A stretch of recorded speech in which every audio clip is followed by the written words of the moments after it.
क्या आप लोग जानते हैं कि ऐसी दो संख्याएं जिनका योग 27 और गुणनफल 182 है, और आप लोग इसका हल क्वाड्रेटिक समीकरण बना के बहुत ही आराम से कर सकते हैं। आइए इसको हम लोग आसान भाषा में समझते हैं। और ये जो सवाल है अपना एक्सरसाइज 4.2 का क्वेश्चन नंबर 3 है, इसको प्यार से ही समझते हैं बच्चों, ठीक है। तो बच्चों क्वेश्चन क्या बोल रहा है कि ऐसी दो संख्याएं ज्ञात कीजिए जिनका योग 27 है और गुणनफल 182 है। तो हम लोग क्या करते हैं कि मानते हैं, क्या करते हैं, यहां पे लिखो प्यारा सा हल।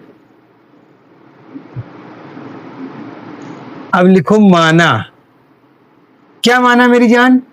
पहली संख्या, क्योंकि हमको दो संख्याएं ज्ञात करनी है, मालूम नहीं, तो पहली संख्या क्या हो गई बच्चों? x। दूसरी संख्या क्या हो गई बच्चों? जब पहली संख्या x है तो दूसरी संख्या हो गई 27 माइनस x। कैसे हो गई ये समझिए। पहली संख्या मान लो अपने पास क्या है, 10 है। दूसरी संख्या क्या हो जाएगी, 27 माइनस 10 बराबर क्या हो गया, 17। अब इन दोनों को अगर आप जोड़ेंगे तो क्या आएगा, 27। और हमको क्या दे रखा है, दो संख्याओं का योग क्या है, 27, इसलिए 27 माइनस x हुआ है। अगर पहली संख्या 10 है तो दूसरी संख्या क्या होगी, 27 माइनस 10। ये चीज आपको समझ में आई? ठीक है। अब हम लोग क्या करते हैं, उनका गुणनफल क्या है बाबू, 182 है। चलो उनका गुणनफल 182 है, तो x multiply 27 into x equal to में 182। सवाल यही तो बोल रहा है कि दो संख्याओं का गुणनफल 182 है।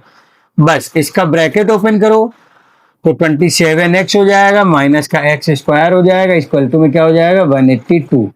अब इसको थोड़ा समीकरण बना लेते हैं, द्विघात समीकरण। तो माइनस का x स्क्वायर, पहले भाई x स्क्वायर का ही तो आता है पद, प्लस का 27x, एंड ये इधर आएगा तो पक्षांतर होके 182 हो जाएगा माइनस का।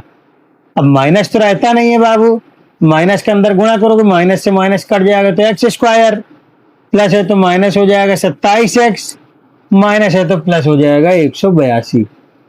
अब मेरी जान, अब ये बन गया अपने पास द्विघात समीकरण। जब ये द्विघात समीकरण बन गया तो हम लोग कैसे हल करते हैं इसको, कि अचर पद को एक्स स्क्वायर पद से गुणा करते हैं पहले। तो 182 यहाँ पे तो एक है, 182 कम 182। अब इस जो मिडल टर्म होता है, ये जो बीच वाला पद होता है, इसको ऐसे तोड़ते हैं कि योग करें तो 27 आए, मल्टीप्लाई करें तो 182 आए। ऐसे अपने पास दो ही संख्याएं हैं, 13 और 14। आप लोग जोड़ लीजिए, गुणा कर लीजिए, जोड़ेंगे 27 आएगा, गुणा करेंगे 182 आएगा, ठीक है। तो क्या करते हैं, x square minus 13 plus 14 equal to में x ब्रैकेट के बाहर x प्लस 182 बराबर में 0। तो 27x को हम लोग ऐसे तोड़ सकते हैं।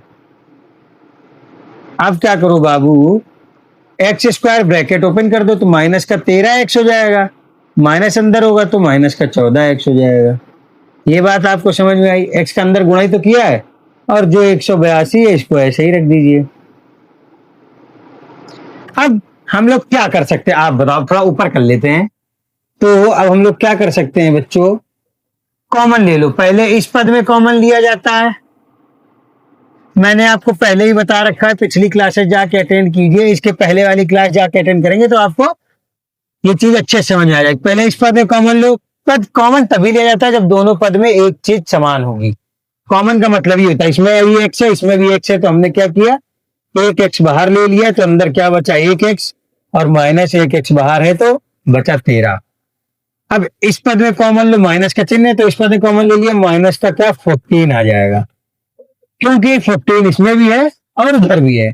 जब माइनस का 14 कॉमन लिया है तो अंदर बचेगा x, और बाहर अंदर बचेगा माइनस का चिन्ह, क्योंकि माइनस का बाहर है, और बचेगा 13 बराबर में 0। ये बात समझ में आई? अब इस पूरे पद में क्या कॉमन है, x माइनस 13, ठीक है, एंड दूसरा पद क्या है, x माइनस 14 बराबर में 0। अब हमें संख्याएं चाहिए तो क्या करोगे, दोनों संख्याओं को 0 के बराबर रखोगे बारी बारी से। तो x बराबर 13 हो जाएगा जब पक्षांतर करेंगे प्लस का, और x माइनस 14 इक्वल टू 0, तो x बराबर 14। तो बाबू अपने पास संख्याएं क्या आ गई, 13 और 14। आप इनको जोड़ लीजिए, मल्टीप्लाई कर लीजिए, जो क्वेश्चन में बोला है वही आ जाएगा। जोड़ेंगे 27 आएगा और गुणा करेंगे तो 182 आएगा। अतः संख्याएं 13 और 14 हैं। कितना आसान सवाल था, 2 नंबर में कई बार एग्जाम में पूछा जा चुका है। एक्सरसाइज 4.2 के तीसरे नंबर क्वेश्चन को एज इट इज ऐसे ही सवाल आ जाता है, आप ये समझिए। ठीक है। और हाँ बच्चों, अगर आपको ये तरीका पसंद आया है, वीडियो को लाइक जरूर करें और ऐसे ही आसान स्टेप्स के लिए चैनल को सब्सक्राइब भी जरूर करें और कमेंट करके बताइए कि अगला सवाल किस चैप्टर का चाहिए आपको। Bye bye.